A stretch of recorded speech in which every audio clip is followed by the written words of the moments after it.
하나님은 오늘도 우리에게 새로운 일을 행하시기를 원하시고 놀라운 역사를 베푸기를 원하십니다. 할렐루야. 오늘 하나님께서 우리에게 주시는 말씀은 이 베데스다 연못에서 생긴 일에 대해서 말씀하고 계십니다. 이 베데스다 연못은 예루살렘 근처에 있었습니다. 그 양들을 깨끗이 씻어서 그 하나님께 드리기 위해서 속죄제나 속건제, 화목제, 번제로 드리기 위해서 그 베데스다 연못에서 깨끗이 씻어서 드려지기 위해서 생긴 연못이죠. 그런데 천사가 가끔 올 때 그 물이 막 움직였습니다. 그런데 희한하게도 제일 먼저 그 물에 뛰어든 사람은 무슨 병이 걸렸든지 깨끗이 낫는 거예요. 이 소문이 났겠죠. 온 나라에 소문이 나서 전국에 있는 모든 병자는 거기에 행각 5이 있었는데 거기에서 누워서 기다리고 있는 거예요. 오늘 본문에 보니까 이런 행각 5이 있고 그 안에 많은 병자, 맹인도 있고 다리 저는 사람도 있고 혈기 마른 사람들도 있고 각종 병든 사람들이 모두가 다 모여서 거기서 기다리고 물을 통하기를 기다리고 있는 거예요. 그런데 그 중에 38년 된 환자가 있었습니다. 그 환자는 거기에 누워 있은 지 오래되었죠. 그래서 물이 통할 때 자기도 좀 가려고 하면 먼저 다리가 성성하고 손발이 성성한 사람들이 먼저 풍덩 뛰어드는 바람에 항상 기회를 놓치는 거예요. 1등을 해야 병이 낫는데 항상 기회를 놓치는 거라. 그래서 힘이 없이 누워있는데 예수님께서 그 38년 된 환자에게 와서 말씀하시기를 내가 낫고자 하느냐 그렇게 물어봅니다. 그때 이 환자가 말하기를 내 마음이 간절하고 낫기를 원하지만 누가 나를 데려다가 저기 넣어줄 사람이 없습니다. 나 혼자 가기에는 너무 벅차고 너무 힘듭니다. 사랑하는 성도 여러분, 우리의 인생에도 그런 경우가 있지 않습니까? 하나님, 혼자 힘으로는 이것이 힘들어요. 이 일을 해결하기는 너무나 힘듭니다. 누가 좀 도와줬으면 좋겠습니다. 기적을 일으키기 위해서, 이 문제를 해결하기 위해서 내가 당면한 이 문제가 누군가의 도움을 받아야 되는데 도울 사람이 없습니다. 나도 저기에서 기적을 만나기를 원합니다. 그런 사람들이 참 많지 않습니까? 우리가 살아가면서 현실적인 문제를 당면할 때가 참 많습니다. 그런데 이 38년 된 환자에게 예수님께서 다가오셔서 말씀하시는 거예요. 네가 낫고자 하느냐? 그러니까 나를 못에 넣어줄 사람이 없나이다. 나도 낫기를 원하지만 못에 넣어줄 사람이 없나이다. 그렇게 얘기하는 거예요. 우리 요한복음 5장 7절에서 8절 우리 한번 같이 읽어 보십시다. 요한복음 5장 7절 8절 다 같이요. 병자가 대답하되 주여 물이 움직일 때 나를 못에 넣어주는 사람이 없어 내가 사는 동안에 다른 사람이 먼저 내려가나이다. 예수께서 이르시되 일어나 내 자리를 들고 걸어가라 하시니 예수님께서 말씀하시기를 일어나 걸어가라, 내 자리를 들고 걸어가라. 그 말씀이 떨어지자마자 이 38년 된 병자가 아주 오래되었는데 그 병이 아주 오래되었는데 그 사람이 털털 털고 일어나서 걸어가는 것이죠. 그렇게 평생 원했던 자기 소원, 자기의 기도 제목, 자기의 소망이 그 순간 예수님을 만남으로 이루어진 것입니다. 사랑하는 성도 여러분, 베데스다 연못은 1등 가는 사람만 치료를 받았는데 이 사람은 1등을 갈 수도 없고 누가 도와주는 사람도 없고 어떤 환경이 만들어지지 않았는데도 불구하고 그가 한 가지 그의 마음의 소원을 이루어진 것은 예수님을 만났다는 사실입니다. 저와 여러분의 삶에도 여러분 환경이 변하지 않아도 우리를 돕는 사람이 없을지라도 하나님 예수 그리스도가 이 땅에 오셔서 저와 여러분을 만나주시면 그 문제가 해결될 줄로 믿습니다. 할렐루야. 그런데 예수님께서 그에게 뭐라고 말씀하시냐면 이제는 더 심한 것이 생기지 않도록 죄를 짓지 말라고 말씀하셨습니다. 이 말씀은 이 38년 된 환자가 이 병이 어떻게 생겼는가 예수님은 말씀하시는 거예요. 더 이상 죄를 짓지 마라. 그러니까 이 38년 된 환자의 병은 죄로 인해서 오셨다는 것을 알 수 있는 것이죠. 다시는 더 심한 것이 생기지 않도록 죄를 짓지 말라. 그러니까 죄로부터 오는 병이 있고 이 38년 된 환자는 죄로부터 온 병임을 예수님께서 간접적으로 말씀하고 있습니다. 병에는 4가지의 종류가 있습니다. 사람이 병드는 것에는 4가지의 종류가 있는데 첫째는 음식으로 말미암아 우리 병이 생기는 것이 있습니다. 음식을 너무나 과식을 한다든지 안 먹어야 될 것을 먹는다든지 우리가 하나님께서 금하신 것을 우리가 먹음으로 말미암아 우리 몸에 병이 생기는 경우가 있어요. 사람이 너무나 안 먹어도 문제지만 너무 과식해도 우리 몸에는 반드시 문제가 생기는 거예요. 두 번째로는 사단이 공격을 통해서 생기는 병이 있습니다. 그래서 예수님께서 말씀하시길 이 귀머거리 귀신아, 이 벙어리 귀신아 꼭 쫓아내면서 예수님께서 하신 말씀은 귀가 먹어서 안 들리는 사람한테 고쳐줄 때 이 귀머거리 귀신아 이 몸에서 예수 이름으로 떠나갈지어다. 이 귀머거리 귀신은 떠나갈지어다. 벙어리 귀신아 이 몸에서 떠나갈지어다. 그러면서 그 몸에서 예수님은 정확하게 말씀하셨어요. 이 사람에게 벙어리를 만든 귀신, 이 사람에게 귀머거리를 만든 귀신, 그러니까 마귀가 역사해서 사람이 병드는 경우가 있다는 것이죠. 또한 하나님께서 우리가 죄를 범함으로 생기는 병이 있는데 그 병은 우리가 회개할 때 병이 치료된다는 것입니다. 여러분, 마귀가 우리에게 와서 병이 들린 것은 마귀를 쫓아내면 병은 깨끗이 나았지만 우리가 죄를 지었을 때는 죄를 하나님 앞에 철저히 회개하면 그 병은 한 길로 왔다가 7길로 물러가는 거예요. 마지막으로 하나님의 연단을 위해서 주는 병이 있습니다. 이것은 욥과 같은 병입니다. 욥은 하나님의 의인이었습니다. 그럼에도 불구하고 그는 심한 병에 걸렸습니다. 하나님께서 그의 믿음을 시험해 보셨습니다. 그리고 그가 하나님께 믿음을 고백하자 하나님께서 욥을 고쳐주셨을 뿐만 아니라 그 연단과 믿음을 통해서 그 연단을 통해서 믿음이 정금같이 되었고 그는 새로운 사람이 되었습니다. 병에는 4가지 종류가 있습니다.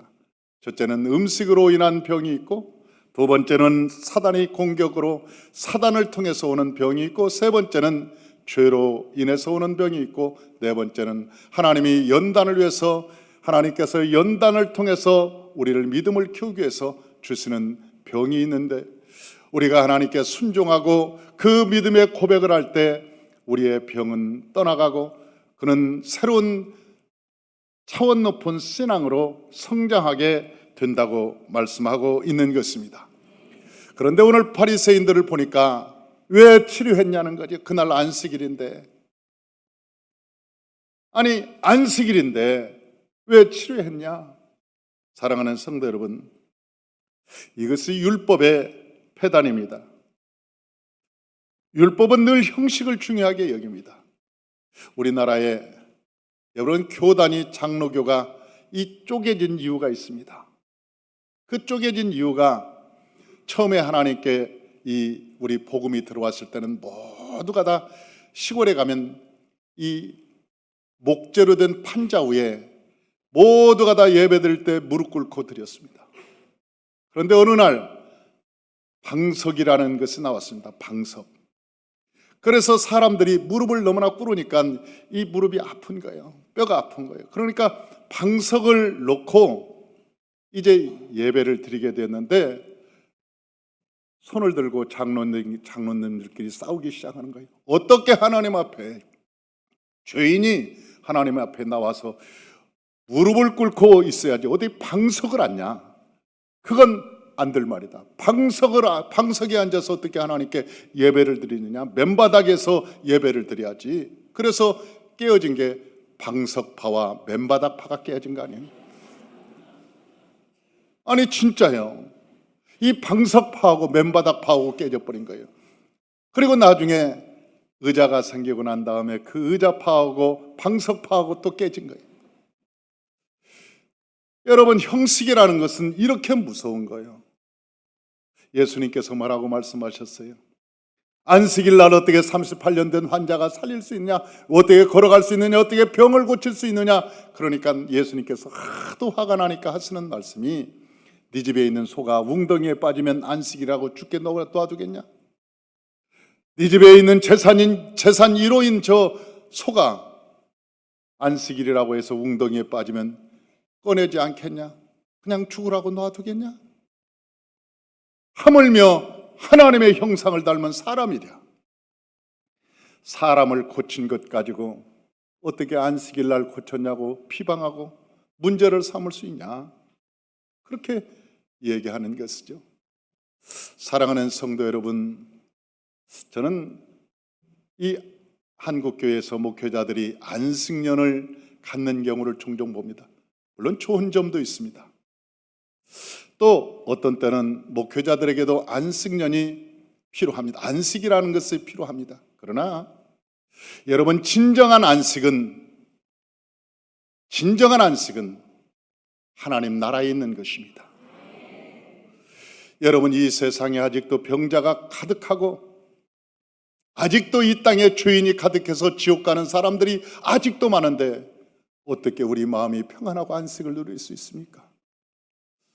하나님께서 일하시니 나도 일한다고 했던 예수님, 여러분, 하나님께서는 한 번도 쉬지 않고 죄인들을 구원하기 위해서 끊임없이 성령을 통해서 일하시는 모습을 보지 않습니까? 우리의 참된 안식은 우리가 영원한 천국에 갈 때, 그때 하나님이 우리에게 주시는 안식이야말로 진정한 안식이라 할 수가 있는 것입니다. 할렐루야. 두 번째로는 예수님께서 어떻게 이런 일을 할 수 있는가? 어떻게 예수님께서 이런 일을 할 수 있는가 봤더니 요한복음 5장 19절에 나와 있습니다. 우리 요한복음 5장 19절, 우리 다 같이 한번 천천히 읽어보죠. 그러므로 예수께서 그들에게 이르시되 내가 진실로 진실로 너에게 이르노니 아들이 아버지께서 하시는 일을 보지 않고는 아무것도 스스로 할 수 없나니 아버지께서 행하시는 그것을 아들도 그와 같이 행하느니라. 할렐루야. 예수 그리스도와 하나님은 하나였다는 것입니다. 예수님은 하나님과 하나 되신 분이었습니다. 하나였습니다. 그런데 요즘 신앙의 문제점은 뭐냐면, 무슨 일을 하면 사람들은 그렇게 얘기합니다. 성령님이 알아서 하실 거야. 성령님이 다 알아서 하시지. 그러면 너는 누구냐? 너는 누구냐? 너는 뭐 할 거냐? 성령님이 다 일하시면 너는 뭐 할 거냐? 사실은요, 성령님도 일하시지만 우리는 성령과 연합해야 되는 거예요. 할렐루야. 우리의 육신과 성령이 영이신 그 성령님인 영인 분과 내 육신이 연합해서 하나님의 성령의 도구가 될 때 연합된 열매가 나타나기 시작하는 거예요. 우리 육체를 하나님의 성령께 빌려드리는 거예요. 온전히 맡겨드리는 거예요. 성령께서 가시라면 순종하고 가는 것이고 오라면 오는 것이고, 하나님께서 성령께서 일하시라는 감동을 주시면 감동을 받고 하시는 거예요. 어저께인가요? 새벽에, 오늘 새벽이구나, 우리 박진아 집사님이 얘기합니다. 하나님이 감동을 주셨다는 거예요. 윗집에 과일을 갖다 주라고 감동을 하셨는데 자기는 싫어서 안 했다는 거지. 그리고 결국 싸움하고 말았다는 거예요. 하나님이 감동을 감동을 줬는데 그걸 내 마음대로 안 하고 싶은 거지. 고집스럽게 안 하고 싶어. 나는 내 마음대로 살고 싶고 내 뜻대로 살고 싶다. 사랑하는 성도 여러분, 예수님은 하나님과 하나였다고 말합니다. 다시 말하면 예수님이 이 세상에 육체로 오실 때 하나님이 성령으로 말씀하실 때 그대로 행하시고 그대로 하나님께서 말씀하신 대로 하나 되어서 움직이셨다는 거예요. 그때 하나님의 역사가 나타났다는 거예요. 아마 이 베데스다 연못도 예수님께서 가고 싶어서 가신 게 아닐까요? 하나님께서 마음에 감동을 주셨을 거예요. 저 베데스다 연못에 가라. 네가 할 일이 있다. 그때 예수님께서 베데스다 연못에 갔을 때 그 38년 된 환자를 만났습니다. 그리고 그를 보고 있을 때 하나님이 성령으로 감동해 주셨을 거예요. 네가 낫고자 하느냐? 예, 내가 낫고자 하네. 일어나 걸어라. 그럴 때 그 38년 된 환자가 일어나 걸은 것은 하나님께서 하신 것이지 예수님께서 하신 것이 아니라고 오늘 본문에 말씀하시고 계시는 거예요. 이것은 예수님 스스로 한 것이 아니라 하나님이 일하시니 나도 일한다. 그러니까 하나님과 예수님이 하나 되어서 그 일을 행하셨다는 거예요. 우리가 하나님의 일을 할 때 내 스스로 한 것이 아니고 내 능력으로 한 것이 아니라 내 안에 계신 성령께서 나와 연합해서 그 일을 하신다고 말씀하고 있는 것입니다. 사랑하는 성도 여러분, 위대한 사명자는 나를 하나님께 맡기는 거예요. 나를 하나님께 드리는 거예요.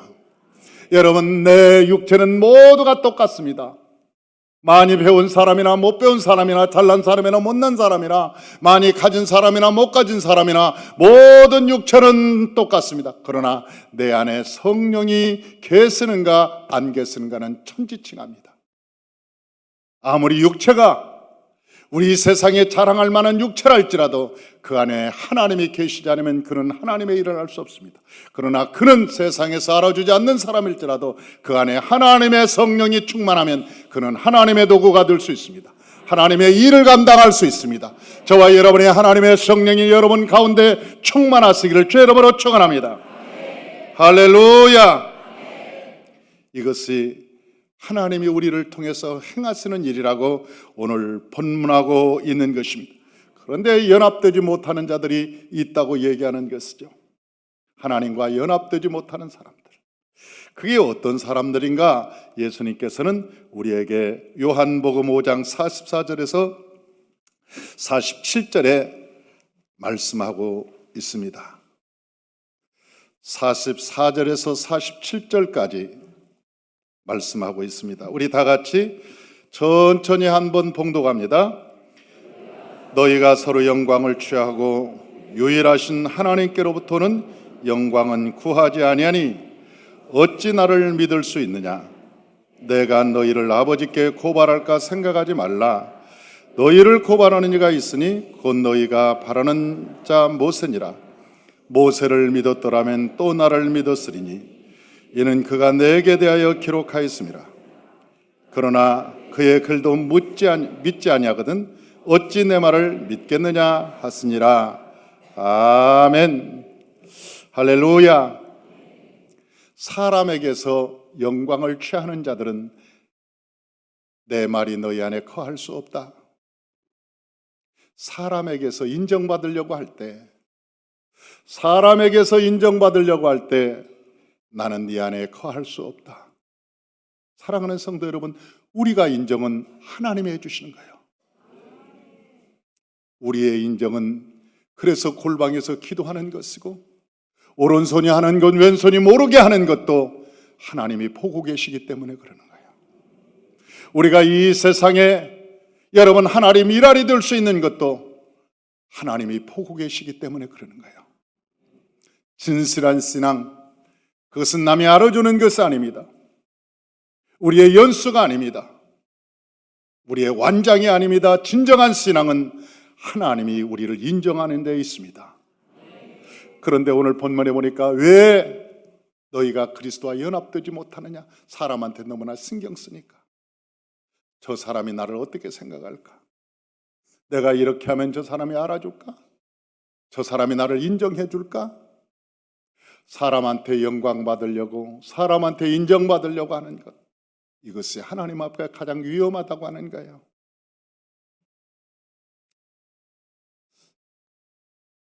저는 지금까지 트릭을 쓰지 않으려고 노력합니다. 어떠한 트릭도 쓰지 않으려고 노력합니다. 어떤 사람들은 목사님 이 모세오경을 어떻게 해가지고 홍보를 해가지고 막 알립시다. No. 하나님이 옳다고 생각하시면, 하나님이 이 방법이 옳다고 생각하시면 그 주님은 어떠한 방법으로라도 세계에 드러나게 하실 것입니다. 그러나 하나님께서 못마땅하게 생각한다면, 우리가 아무리 홍보를 하고 수많은 사람에게 알리고 한번 오라고 해도 그것은 아무 소용이 없다고 하고, 소용이 없고 열매가 없는 것을 저는 압니다. 왜냐하면 그 일은 하나님의 몫이기 때문에 그렇습니다. 우리는 진실로 씨를 심는 농부처럼, 여러분 게으르지 않은 농부처럼 하루하루를 최선을 다해서 하나님의 영광을 위해서 살다 보면 하나님이 우리를 통해서 역사할 줄 믿습니다. 오늘 본문에 말하는 거예요. 예수 그리스도가 하나님과 연합되었듯이, 예수 그리스도가 혼자 일하는 것이 아니고 하나님과 연합해서 일을 하셨듯이 너희도 그리스도와 연합하기 위해서 일하라. 그런데 연합할 수 없는 사람이 있다. 그것은 세상의 영광이 세상 사람들한테 인정받으려고 하는 것, 그것 때문에 그리스도와 연합될 수 없다. 그렇게 오늘 본문에 말씀하고 있는 것입니다. 저는 저와 여러분이 하나님과 연합되었으면 좋겠습니다. 하나님과 하나 되었으면 좋겠습니다. 주님은 영이시고 우리는 육체를 가지고 있습니다. 하나님의 영이 우리 육체에 오셔서 우리 육체와 하나님의 성령이 연합해서 하나님의 성스러운 사역을 감당하는 저와 여러분이 되시길 주의 이름으로 축원합니다. 내 육체를 하나님께 드려질 때 하나님은 우리를 통해서 위대한 일을 감당하게 되는 것입니다. 기도하겠습니다.